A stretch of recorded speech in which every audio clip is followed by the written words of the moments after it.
So hello everyone, I hope you all are doing well. तो आज मैं एक नई सीरीज शुरू करने वाला हूँ जिसमें मैं जो भी एप्टीट्यूड के क्वेश्चंस इंडिया बिग साइट पे अपलोडेड है मैं वो सभी क्वेश्चंस के आपको सॉल्यूशन देने की पूरी कोशिश करूँगा। तो आज का हमारा टॉपिक है परसेंटेजेस। तो चलिए शुरू करते हैं। तो हमारा पहला सवाल ये कहता है कि एक बैट्समैन है जिसने 110 रन स्कोर किए हैं, जिसमें उसने 3 बाउंड्रीज और 8 सिक्सेस मारे हैं। What percentage of his total score did he made by running between the wickets? Okay.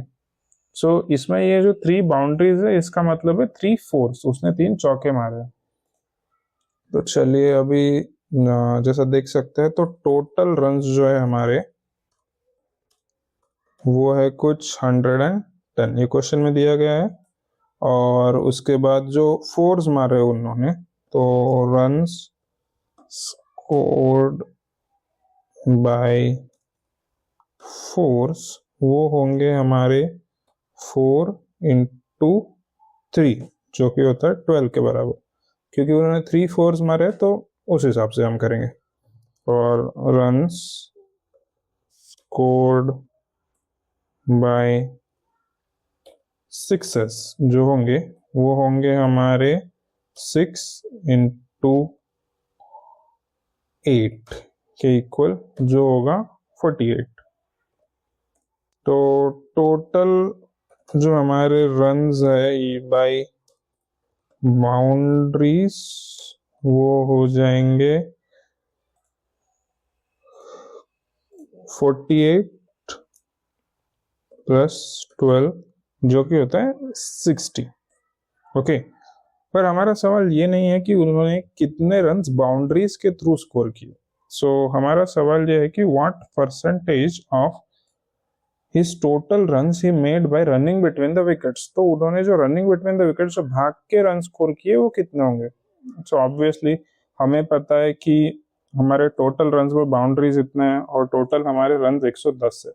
तो हम क्या करेंगे, जो हमारे total runs bye running between the wickets जो होंगे वो होंगे कुछ 110 माइनस जो हमारे बाउंड्री रन्स है, तो हमें मिल गया 50। अब ये तो हो गया सिर्फ रन्स की बात। जो 50 रन्स है उनके वो है like running between the wickets. अब हम इसे परसेंटेजेस में कन्वर्ट कैसे करें, तो यहाँ देखिए 50/110 इंटू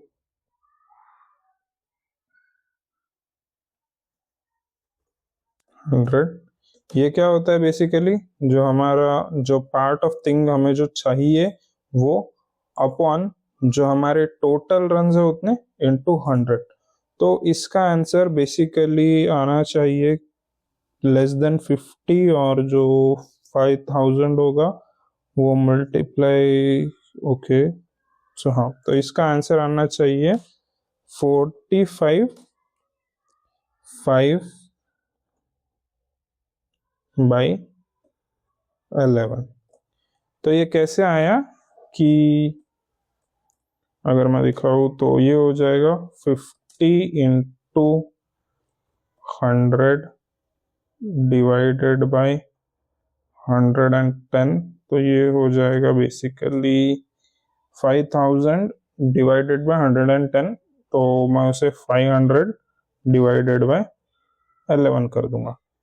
तो आप देख सकते हैं कि ऑब्वियसली ये वैल्यू टोटली डिवाइड नहीं होगी, तो 45 तो नहीं हो सकता। उसके बाद अगर 45 नहीं हो सकता तो आप अगर इससे कैलकुलेट करें तो आपको ऐसे भी 45 5/11 मिल जाएगा। तो ये हो गया हमारा फर्स्ट क्वेश्चन। अब चलते हैं हमारे सेकंड क्वेश्चन की तरफ। तो हमारा सेकंड क्वेश्चन ये कहता है कि हमारे पास 2 स्टूडेंट्स हैं जो कि किसी एग्जाम में बैठे थे, और उनमें से एक स्टूडेंट ने 9 मार्क्स ज्यादा स्कोर किए दूसरे स्टूडेंट्स के कंपैरिजन में, एंड 56% जो है वो like of the sum of the marks, जो 56% of the sum of the marks है वो इक्वल टू होता है जो हमारे स्टूडेंट जिसने ज्यादा मार्क्स स्कोर किए उससे। तो दोनों ने कितने कितने मार्क्स ऑब्टेन किए। ओके, सो बेसिकली बहुत इजी वे में बता दूं तो दो स्टूडेंट ले लेता हूँ। एक स्टूडेंट है ए और दूसरा स्टूडेंट है बी, ठीक है। तो अब मैं क्या करता हूं कि a इक्वल्स टू बी +9 क्यों किया? क्योंकि क्वेश्चन में कहा गया था कि एक जो स्टूडेंट है उसने दूसरे स्टूडेंट से 9 मार्क्स ज्यादा स्कोर किया, तो ए को हम ज्यादा मार्क्स वाला स्टूडेंट करेंगे और बी को हम कम मार्क्स वाला स्टूडेंट रखेंगे, ठीक है। तो हमारा जो 56% ऑफ द टोटल मार्क्स होंगे वो होंगे a plus B divided by 100, जो कि इक्वल टू होंगे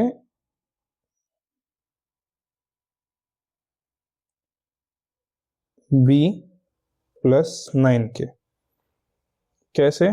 क्योंकि वो इक्वल टू एक्चुअली a के है, लेकिन मैं थोड़ा इजी रखना चाहता था चीजों को। तो अब ये जो डिनोमिनेटर में 100 है वो यहाँ आ जाएगा, तो फिर ये ऐसे हो जाएगा 56a plus 56b equals to 100b plus 900। फिर हम वापस 100 को इस साइड लेके आ जाएंगे, तो 56a minus 44b equals to हमारा 900। और एक कंडीशन तो हमें वैसे भी पता है कि जो इसे हम ऐसे लिख लेते हैं, आपको अब वैसे भी समझ तो आ ही गया होगा, तो a minus B equals to 9, ये थोड़ा इजी करने के लिए। अब हमारे पास a minus B equals to 9 तो ऑलरेडी है, तो हम इसमें से किसी एक को कैंसिल करने की कोशिश करते हैं। तो अब क्या करते हैं, मैं 44 को कैंसिल करने की कोशिश करता हूँ। तो 44a माइनस से मल्टीप्लाई करूंगा मैं, तो आप जरा ध्यान रखिएगा, -44a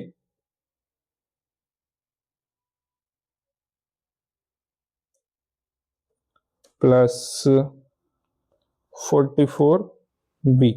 तो बेसिकली मैंने बस इस इक्वेशन को -44 से मल्टीप्लाई कर दिया। ओके, सो हमारा इक्वल्स टू आ जाएगा 44 इंटू 9 440 माइनस 44 अगर आप करेंगे तो 396 आता है। सो -396। अब इन दोनों का सॉल्यूशन हम जब निकालेंगे तो हमें मिलेगा, ये दोनों तो कैंसिल हो जाएंगे, ये जो 44 और ये 44 कैंसिल हो जाएंगे बेसिकली, तो हमें मिलेगा 12a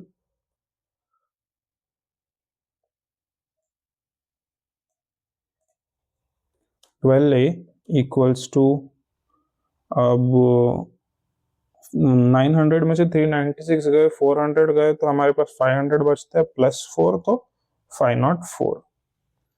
अब a इक्वल्स टू क्या आएगा, जब हम 12 से डिवाइड करेंगे इसको, तो आप जानते हैं कि 48 जो है वो 12 के डिवाइडेड टेबल में आता है 4 जा, तो हमें आ जाएगा 40 + 2 42। सो हमारा a की वैल्यू आ जाएगी 42, और अगर हमारी a की वैल्यू आ गई तो b की वैल्यू -9। सो 42 -9, सो हमारी b की वैल्यू है 33। तो आप ये देख सकते हैं, आई एम सॉरी, 42 और 33, सो ये करेक्ट आंसर है। हमारा जो आंसर आ चुका है आप देख सकते हैं। और पहले क्वेश्चन का आंसर भी इसी तरह से हम देख लेते हैं, जो मैंने कहा था 45 5/11। सो आप देख सकते हैं कि ये बिल्कुल सही आंसर है। आप यहाँ पे कैलकुलेशंस को भी देख सकते हैं कि कैलकुलेशंस कैसे किए गए हैं। So let's go to the third question. अब आई होप आपको चीजें समझ में आ रही है, और अगर समझ में नहीं आ रही है तो आपको कोई चिंता करने की जरूरत नहीं है। आपको किस पार्ट में क्या चीज समझ में नहीं आए आप मुझे कमेंट सेक्शन में बता सकते हैं, तो मैं क्या कर सकता हूँ, उन चीजों पे एक शॉर्ट वीडियो बना सकता हूँ और अगर बहुत ज़्यादा कॉम्प्लेक्स चीज़ें हैं तो मैं पूरा फुल वीडियो बनाने की पूरी कोशिश करूंगा ताकि आप लोगों के डाउट्स क्लियर हो सके। अब हम जाते हैं थर्ड क्वेश्चन पे। तो हमारा थर्ड क्वेश्चन जो है वो ये कहता है कि एक फ्रूट सेलर है, he had some apples, he sells 40% of apples and still has 420 apples। तो जो हमारा एक फ्रूट सेलर है उसके पास उसने 40% एप्पल बेच दिए, फिर भी उसके पास 420 एप्पल्स बच गए हैं। तो ओरिजिनली उसके पास कितने एप्पल्स थे? तो ऑब्वियसली अगर उसने 40% बेच दिए तो इसका मतलब है कि उसके पास अभी 60% एप्पल्स जो है वो बचे हुए हैं। करेक्ट। तो अब देखते हैं, तो 60% जो एप्पल्स की उसकी वैल्यू है वो है 420। तो 1% एप्पल की वैल्यू जो होगी वो होगी 420 डिवाइडेड बाय 60। तो 6 के टेबल में ये जो आता है वो 7 आता है, 6 6 तो यहाँ पे 1% इक्वल्स टू 70। तो ऑब्वियसली सॉरी 1% इक्वल्स टू 7 आएगा इस कंडीशन में। तो जो हमारा 100% आ जाएगा वो आएगा 700 के इक्वल। आई होप इसमें कोई किसी को डाउट नहीं है, क्योंकि सीधी सी बात है यार, अगर उसने 40% एप्पल बेच दिए तो उसके पास 60% एप्पल बच जाएंगे। और अगर 60% एप्पल्स की वैल्यू 420 है तो 1% की वैल्यू 7 हो जाएगी और 100% की वैल्यू 700 हो जाएगी। तो हम 700 को क्लिक कर दे तो ये आप यहाँ पे भी एक्सप्लेनेशन देख सकते हैं, सिमिलर तरह की चीज है। सो बस जो जो बता रहे हैं कि 60% जो है वो 420 के इक्वल है, तो हमारे जो टोटल एप्पल्स है वो 700 है। So let's go to the next question. अब हमारा चौथा सवाल हमसे ये कहता है कि व्हाट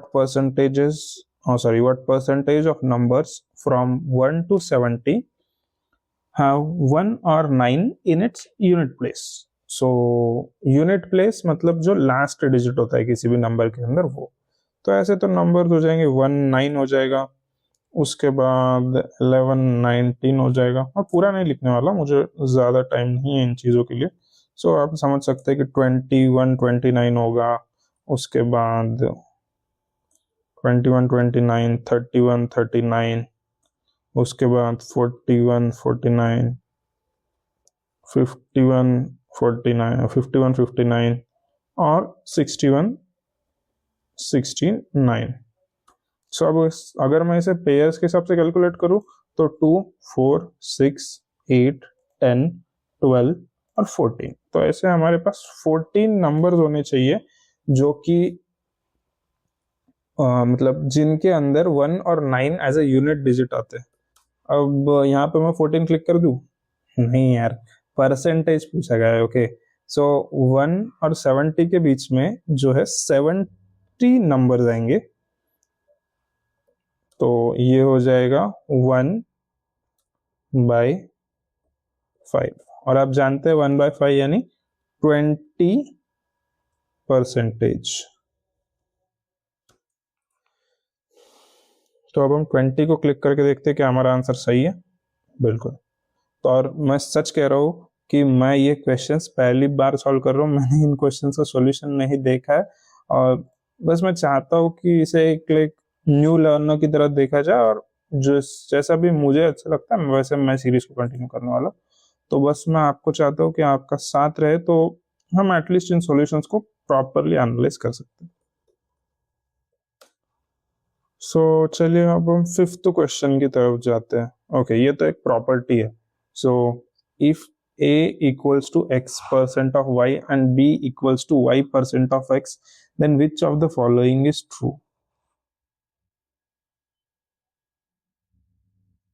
यहाँ पे नन ऑफ दिस होना चाहिए, क्योंकि देखिए जब हम बात करते हैं x% ऑफ y की,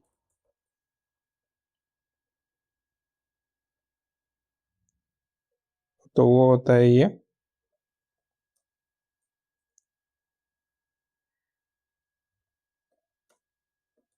और y% ऑफ x की बात करें तो वो होता है ये।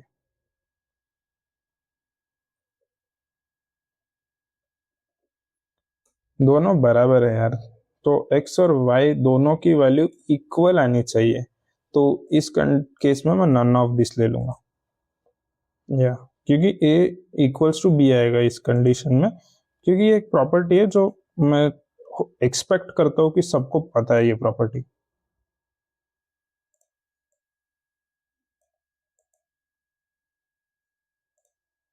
थोड़ा मैं ब्लॉक्स का साइज छोटा कर देता हूँ।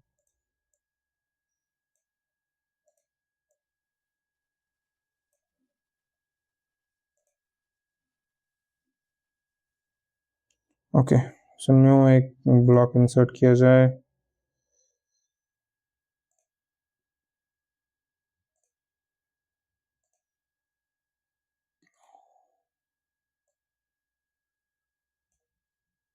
ओके, तो अब हम हमारे नेक्स्ट क्वेश्चन की तरफ जाते हैं।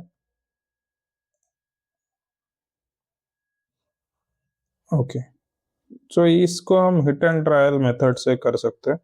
तो सिक्स्थ क्वेश्चन क्या है कि if 20% of a equals to b then b% of 20 is same as। तो सपोज मैं जो a है उसकी वैल्यू ले लेता हूँ 100। अब देखिए, जो 20% होगा ऑफ 100 ऑब्वियसली वो 20 होगा। उसके बाद अगर हम करें कि b% ऑफ 20, सो 20% ऑफ 20 वो कितना होगा। अब आप ही एनालाइज कीजिए कि जो 20 है उसका 10% 2 होना चाहिए, तो उसका 20% ऑब्वियसली 4 होना चाहिए। और अगर मैं अभी 4 को कंपेयर करूं 100 के साथ, बिकॉज इज सेम एज कहा गया है, तो जो होगा वो होगा 4% ऑफ ए के हिसाब से। अगर ए की वैल्यू 100 है तो उसमें बी की वैल्यू 4 आ रही है। तो let's click this. Same is the solution that you see on the screen. So 20% of a equals to b, यानी कि 20/100 a equals to b। तो सिमिलरली हम इन चीजों में पुट करके निकाल सकते हैं।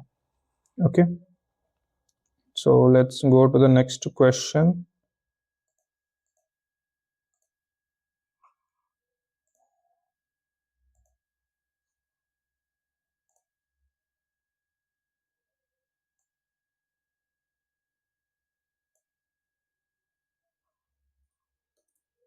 तो ये हमारा 7th क्वेश्चन।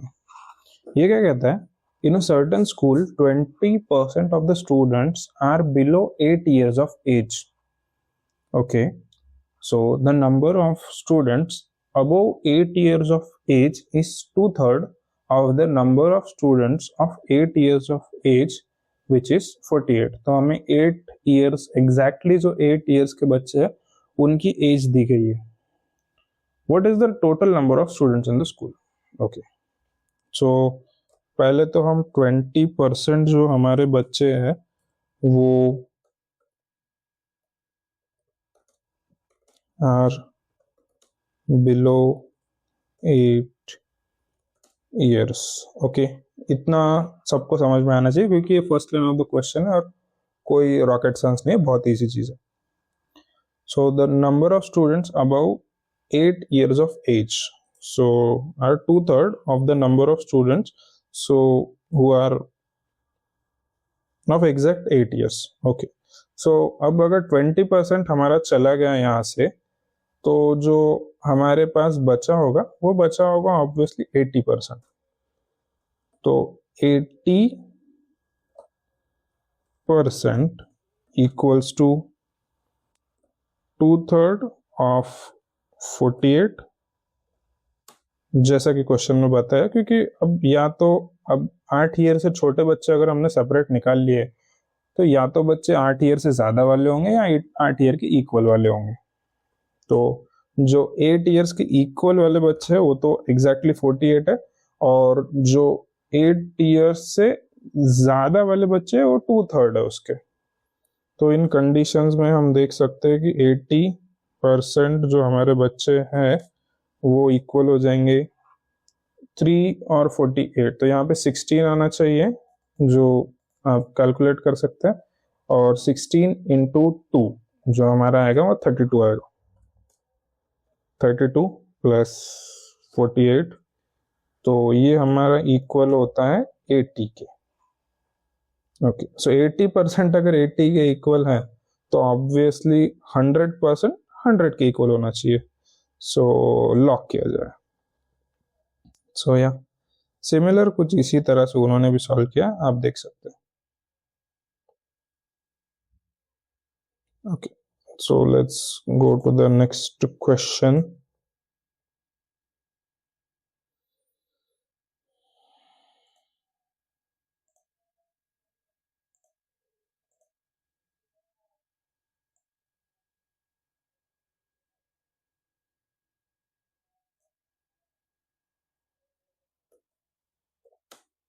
ओके, सो हमारा 8th क्वेश्चन ये कहता है कि two numbers a and b are such that 5% of sum of a and 4% of b is 2/3 of the sum of 6% of a and 8% of b.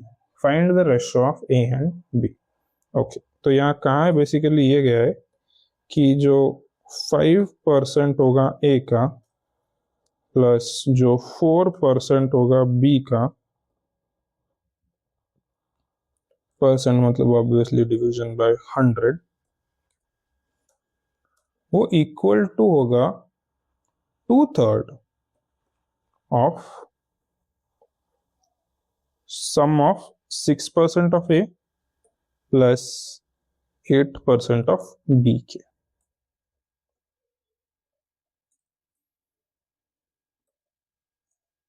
अब ये 100 तो cancel हो जाएगा, उसमें कोई दिक्कत की बात है ही नहीं।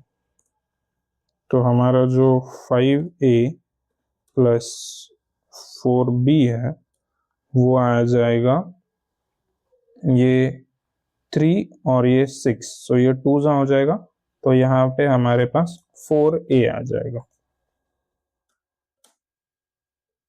प्लस, अब 3 और 8 तो डिवाइड होंगे नहीं, तो 8 2 जा 16 आ जाएगा बाय 3b। तो उम्मीद करता हूँ यहाँ तक सबको चीजें क्लियर। तो चलिए इस b को यहाँ लेके आ जाते हैं और इस a को यहाँ लेके जाते हैं। तो 5 माइनस 4a हमारा होगा इक्वल्स टू a के, और अब जो हमारा 16 बाई 3b माइनस 4p, ये होगा actually a equals to 16 minus ये 3 और ये 4 मल्टीप्लाई होंगे जब हमें उनका माइनस करना है, ठीक है, और बाई 3 कॉमन रहेगा,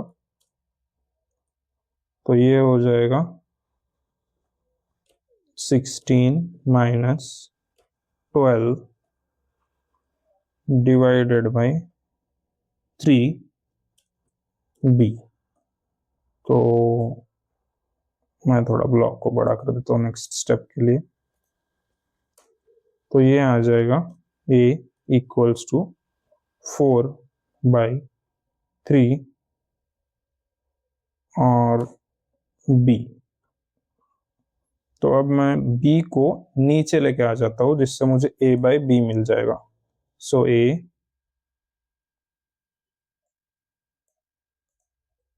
बाई b जो हमें मिलेगा वो मिलेगा 4 बाई 3 के इक्वल। तो हमारा जो a बाई b का आंसर आना चाहिए रेशो, वो आना चाहिए 4:3। मैं उम्मीद करता हूँ कि यहाँ तक किसी को कोई भी डाउट नहीं है क्योंकि बहुत सिंपल क्वेश्चन है। तो let's click the D option. Okay, so आप देख सकते हैं कि बस इसी कुछ तरह से हमने सॉल्व किया इन चीज़ों को, जहाँ पे हाँ सेम चीज़ है, बस मैंने उसे बहुत इजी तरीके से लिखा, वहाँ पे आपको पूरा लॉन्ग लिखना पड़ेगा। That's not required a thing.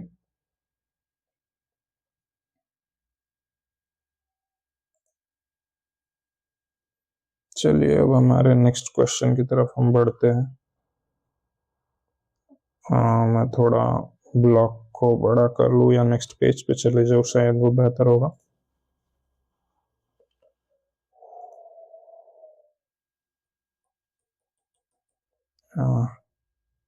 Know what's happening, मैं यहीं पे थोड़ी स्पेस करके कर देता हूँ कुछ, नो वरीज।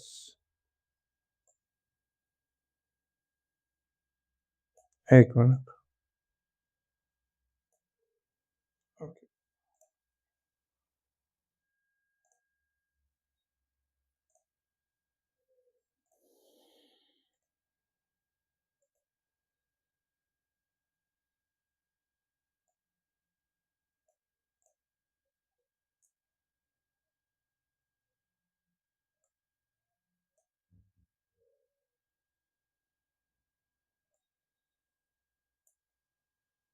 आप अगर रिकॉर्डिंग देख रहे हैं तो मैं सजेस्ट करूंगा कि आप थोड़ा बहुत ये स्किप कर सकते हैं part. I'm sorry, from the next class I will try to take the blocks before I start the class, so that won't be an issue from the next class. So 9th question पे जाते हैं। तो एक student है, उसने multiply किया है एक नंबर को 3/5 से instead of 5/3। So what percentage of error will be there in the calculation. Easy करने के लिए एक नंबर ले लेता हूँ 100। तो एक स्टूडेंट है ए, उसने क्या किया है कि इस नंबर को 3/5 से मल्टीप्लाई कर दिया है गलती से।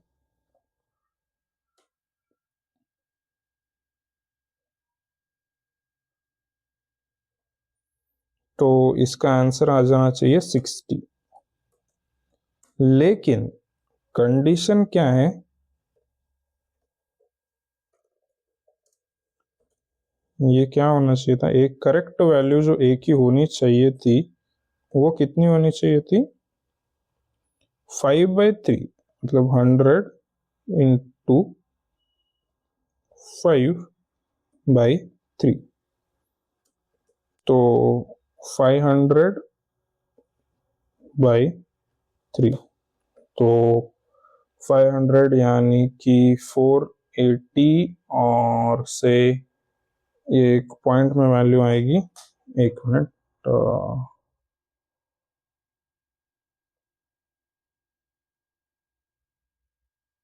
इसकी वैल्यू आ जानी चाहिए 166.66। तो जब 166.66 और हमारी जो वैल्यू आई है वो आई है 60, तो हम जो ए करेक्टेड माइनस ए जो रॉन्ग वैल्यू है हमारी वो है 166.66 माइनस 60 इक्वल्स टू 106.6। अब इसको हम जो है 100 से डिवाइड कर देंगे।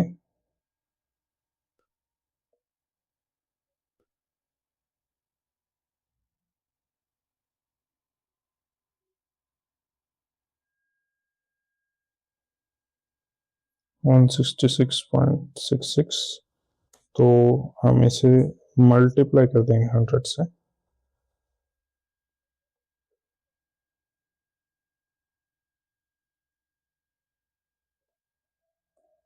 तो इसकी जो वैल्यू है वो आ जानी चाहिए कुछ 64% के इक्वल। तो देखते हैं क्या हमारा आंसर करेक्ट है। तो जैसा कि आप देख सकते हैं सेम चीज कि 5/3x माइनस 3/5x, तो ये एक अलग मेथड है, but I believe what ever I solve is little easier than this, because I have just taken a random value where thinking of this many variables may not be required. चलिए next question की तरफ जाते हैं.